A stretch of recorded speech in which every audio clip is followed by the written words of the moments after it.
आते हैं और मैं उनके लिए दौड़े जाता हूँ। एक बार भगवान भोलेनाथ ने देवताओं के कहने से विष का पान कर लिया, समुद्र मंथन से निकला हुआ, और जैसे ही विष का पान किया उनका पूरा शरीर जलने लगा। भगवान शंकर जमीन में लोटपोट होने लगे। नंदी ने जाकर के पार्वती माता को बताया कि माँ, भगवान भोलेनाथ को देवताओं ने जहर पिला दिया है, उनका पूरा शरीर जल रहा है, धुआं निकल रहा है। माता पार्वती उस समय जल भरने के लिए गई थी, जल लेकर के और मुंडी लेकर के तुरंत दौड़ करके चले। ऋषियों ने देखा कि आज लगता है कोई न कोई संकट आया है। माता जी के पीछे पीछे गए, जाकर के देखे तो भगवान शंकर जमीन में लोटपोट हो रहे थे, उनका पूरा शरीर नीला पड़ गया। माता जी ने देखा कि पूरा शरीर से धुआं जैसे निकल रहा है। उन्होंने भगवान शंकर के ऊपर जैसे ही जल डालना शुरू किया, ऋषियों ने उस समय पर वेद के मंत्र पढ़ना शुरू कर दिया, और जैसे ही वेद मंत्र पढ़ा वैसे भगवान शंकर का पूरा शरीर ठंडा हो गया।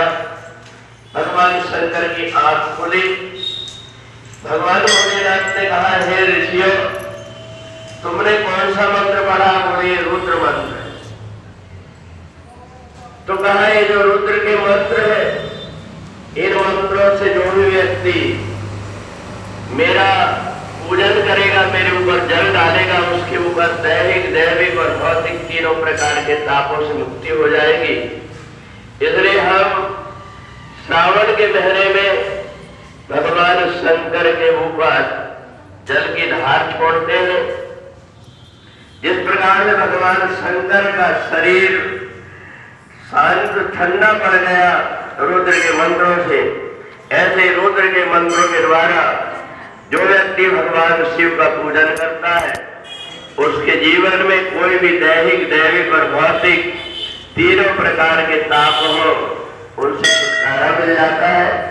इसलिए श्रावण के महीने में ये घटना घटी थी।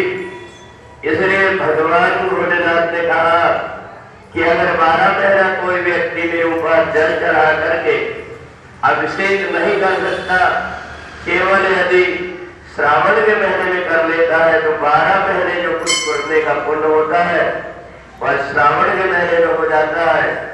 इसलिए हम रुद्र के मंत्रों से भगवान शिव का पूजन करते हैं। जिन लोगों को रुद्र का मंत्र नहीं आता, उत्तरकांड में 108 नंबर के जो हमें जो रुद्र अष्टक है उससे भी कर सकते हैं। जिनको ये भी नहीं आता वो ओम नमः शिवाय बोल करके भगवान शंकर के ऊपर जल चढ़ाते हैं, उनको अनेक यज्ञ से बढ़ करके पुण्य प्राप्त होता है। बोलिए सच्चिदानंद।